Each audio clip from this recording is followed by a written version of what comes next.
अशिया खुरानोश की जब हम बात करते हैं, ग्रॉसरी की हम बात करते हैं या रोज़ाना की बुनियाद पर इस्तेमाल होने वाली चीज़ों की बात करते हैं तो आए रोज़ उसमें इजाफा हो रहा है। चेक इन बैलेंस का तरीक़ाकार आखिर होता क्या है और ये प्राइसेस एकदम से बहुत ज़्यादा हाई क्यों हो जाती हैं? देखें, सबसे बड़ी बात यह है कि जो मुनाफाखोरी है वो उसमें जो परसेंटेज है वो उसमें ज़्यादा इजाफा हो गया। अगर किसी चीज़ में ₹1 का इजाफा होना था तो वो आपने देखा जो आपकी रिपोर्ट के मुताबिक दालों की कीमतों में 50-50 रुपये फ़ी किलो का इजाफा, और इसी तरह तमाम सब्ज़ी की कीमतों में इजाफा, फल की कीमतों में इजाफा, वो भी 50 रुपये और 70 रुपये का इजाफा देखा जा रहा है। तो ये मुनाफाखोरी की जो इंतहा है वो रूज पर पहुँच चुकी है। इसको कंट्रोल करने के लिए हर सूबे में प्राइस कंट्रोल कमेटियाँ भी हैं, फिर इख्तियारात दिए गए हैं, जहाँ डीसी हैं उनको दिए गए हैं, कमिश्नर्स को दिए गए हैं, और ये कमिश्नर्स जो हैं वो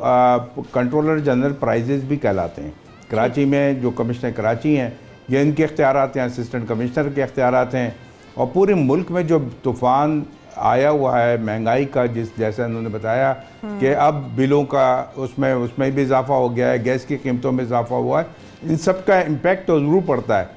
और पेट्रोल की कीमतों में इजाफा। मगर उसके साथ साथ जो हमारे मुनाफाखोर हैं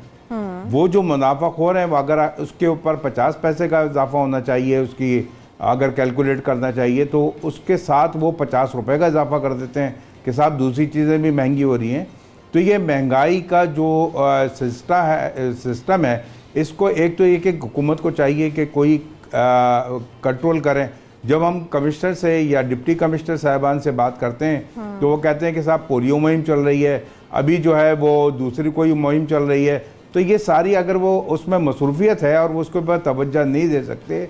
प्राइस कंट्रोल के लिए जो उनको जो अहकामात दिए जाते हैं सूबाई हुकूमत की जानिब से उस पर अमल दरामद नहीं होता, मैकेनिज़्म अगर सही नहीं है तो वो जो कीमतें हैं उसकी उसमें इजाफा होता रहता है, और वो इजाफा इसलिए होता है कि मुनाफाखोरी का रुझान बढ़ता है।